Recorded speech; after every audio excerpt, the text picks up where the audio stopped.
I'm Dan.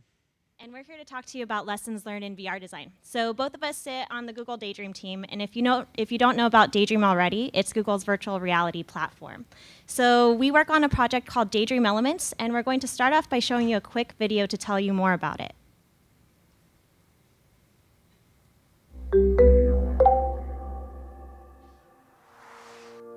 Daydream Elements is an open source collection of best practices for immersive VR design. Each element is presented as an interactive design lesson and is available to developers for use out of the box or as a springboard to new ideas.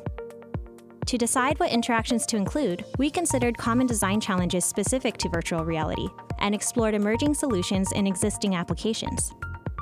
This resulted in us focusing on 3 categories of interaction: locomotion, object interaction, and menus. For locomotion, we show a variety of techniques for navigating through virtual environments while reducing the risk of simulator sickness. A pair of elements show how a tunneling effect can be applied to both first and third-person player perspectives. In user testing, we found that minimizing peripheral motion and adding stable grid lines significantly improved user comfort. Additionally, we show how users can quickly and easily navigate large virtual spaces by using the controller to teleport. We also address menus and virtual controls. A click menu shows an easy way to access many different options. A swipe menu demonstrates how to quickly switch from one option to another. And a Constellation menu uses depth and a gesture-based interaction model to help users visualize unique paths to deeply nested items. For object interaction, we have an element that explores the mechanics for picking up and moving objects to make an experience feel more immersive. We show how physics simulations can be used to tune an intuitive control scheme that adds delightful and emergent behaviors to a virtual world. Additionally, we include an element that shows how a virtual representation of joints, called an arm model, can be used to approximate the physical location of the controller based on gyroscope input. A set of arm models are tuned to accurately simulate specific interactions like swinging a sword or throwing a ball. To encourage developers to create custom arm models, we include a tool that allows parameters to be changed on the fly. Daydream Elements is meant to reflect the best practices of immersive design as they evolve over time, and provide an opportunity for creators to learn and use those best practices. We're helping to create a shared language for immersive interaction in virtual reality. With our library of easy-to-use patterns, our goal is to empower anyone to quickly build quality VR experiences.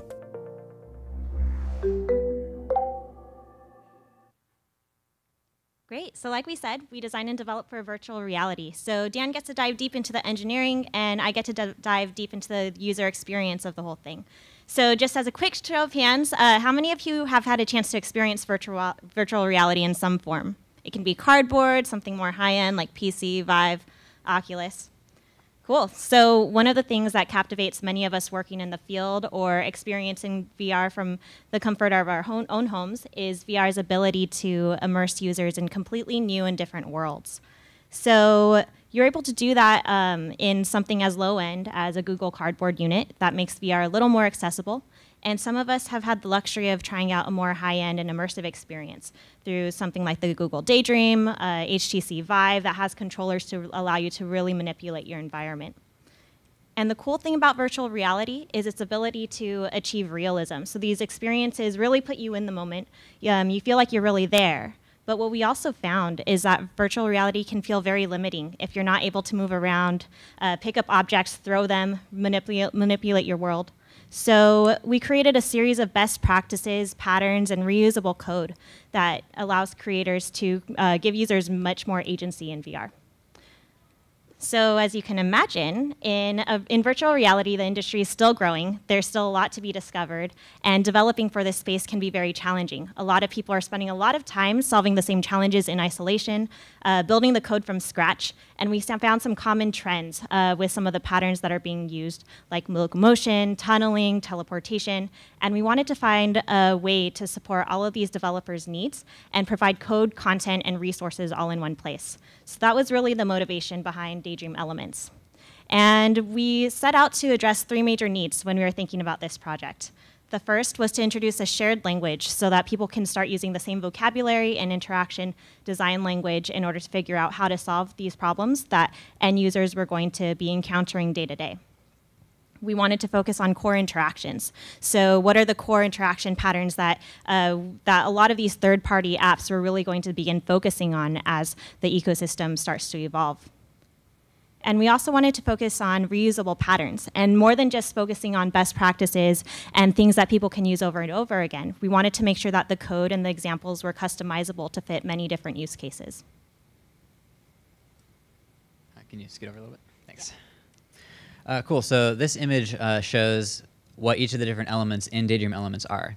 An element is essentially a core UI widget for VR as a medium, except instead of having things like buttons and checkboxes and scroll bars, you need stuff like the ability to move around the environment and pick up and manipulate objects. This is somewhat related to something that the Google Earth VR team was talking about earlier today, where they were saying they could have saved a lot of time if they didn't have to prototype a lot of these basic interactions because they didn't exist yet. So that's essentially exactly the problem we're trying to solve with this, where we're creating these verbs that people can drop in and use in their VR experiences that are consistent across different experiences. At the same time, though, we want to make sure that this is not overly prescriptive because VR is still very, very early. The wheel is still being invented, and we want this to be a reflection of the ideas that are emerging in the community as they grow, and not just our own ideas. So with that, we're going to talk about 5 key takeaways that we learned about while going through the process of making Daydream Elements, and also some things that surprised us. So the first is don't make users sick. This is something that this is probably something that goes without saying for a lot of people that have been involved in VR in the past, but I think it can never be overstated.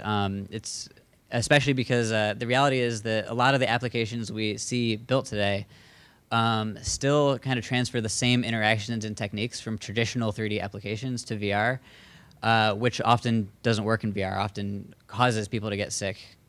Daydream Elements is all about providing solutions to those common problems that people can drop in. So one of which is the ability to teleport. One of the key ways that people become sick in VR is when the virtual camera moves without the player or the user physically moving, which ends up creating a disconnect between the user's inner ear and what they're seeing. So one way to solve this is to have them teleport. And with that, we kind of gain this insight that teleportation is kind of like the new scroll bar for VR. In traditional UI, you're navigating via scrolling in a website or a panel on a mobile device, but in VR, you're navigating the possibilities by moving around the environment. So this kind of becomes a core thing that every application needs to nail. So the second key takeaway is that different users have different motion tolerances. Whenever you're designing in VR, it's very easy to overfit for your own experience, but different people experience simulator sickness differently. Different types of motion affect different people differently. So we think it may actually be very helpful for allowing for some configuration options and applications depending on people's motion tolerance, with the default being for users that are very motion sensitive. So this shows another way that you can mitigate simulator sickness by creating a tunneling effect as the camera is moving, which essentially grounds the player in space by giving you stable lines in your periphery.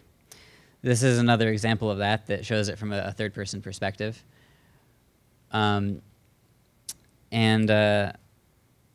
One of the things that we realized when we were doing this is that some of our initial assumptions were wrong. Just a moment ago, I said that like moving the camera will make users sick, but as the community has explored this more and we've tried new things, we found that there are certain ways that you can move the camera in certain very specific situations that will mitigate this, the sickness that causes. Tunneling is one way to do that. Having very quick acceleration is another way to do that because people feel acceleration more than velocity. So that was a very exciting thing for us. Great. So our next key takeaway is that Fitts law still matters. So many of us are designers in the room, and if you're familiar about Fitts law, or if you need a quick reminder, here's the Wikipedia definition. But basically, what it states is that it really suggests that we should make desirable interactions very easy to access. So that's still completely relevant in 3D in a VR space. And our team has done a ton of research in regards to how to scale UI elements and text across many different distances. So the new problem that 3D introduces compared to a 2D design area is that now you have to think about how UI translates to different distances, different levels of depth for a user who might be viewing these user interfaces at many different angles.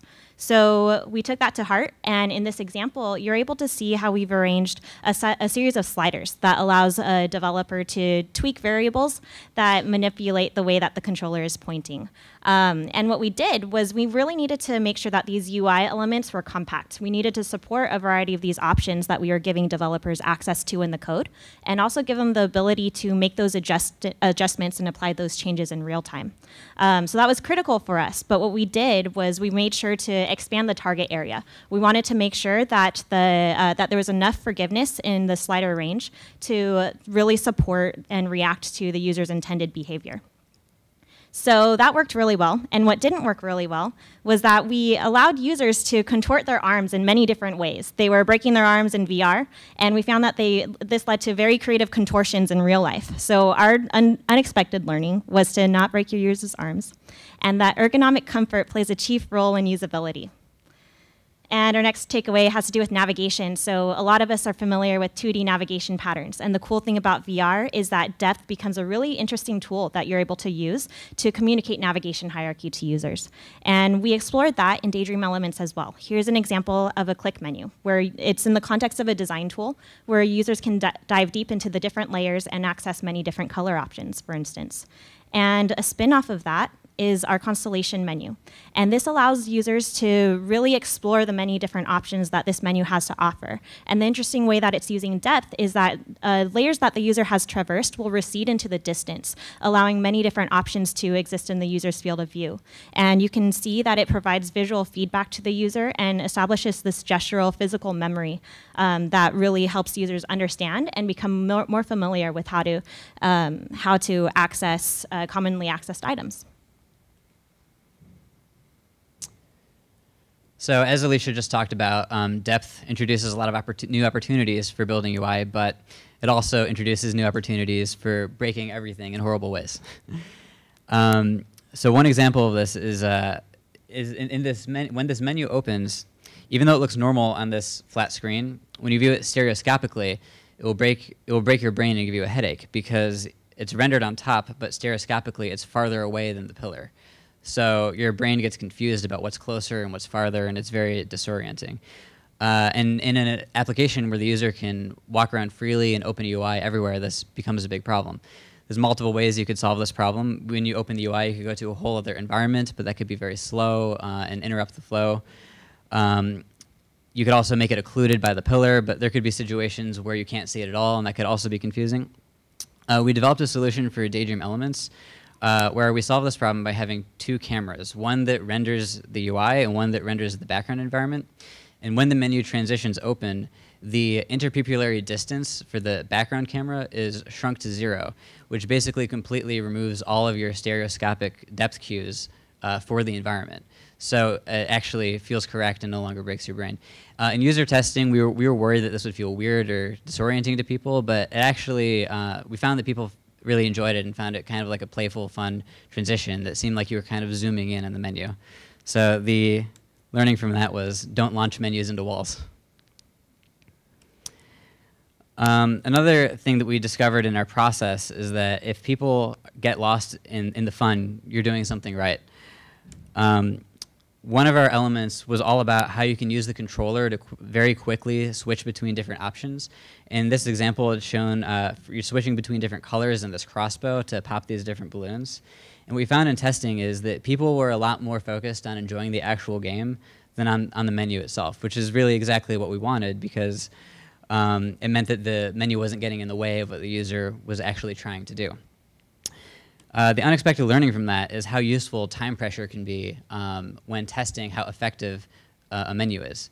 In this case, we wanted to see how quick and easy something was to do, so we put a time limit on how long you had to pop the balloons, and we found that because no one was, people were able to do it very quickly without feeling like they didn't have enough time to navigate a clunky menu. They were able to move to have a good experience. Great. So to sum it all up, our key takeaways were: don't make users sick. Different users have different motion tolerances. Fits loss still matters. Depth introduces new possibilities for navigation. And if people get lost in the fun, then you're doing something right. And as we mentioned, the industry is still growing. So in terms of the future of UX, we're really excited to see what everybody ends up coming up with. If you have any questions, we're here throughout the rest of the day. And you can go ahead and visit our link for more information. How big is our team? For Daydream Elements, I would say like maybe 5 or 6 people. The team for Daydream as a whole is much larger, but specifically for this effort.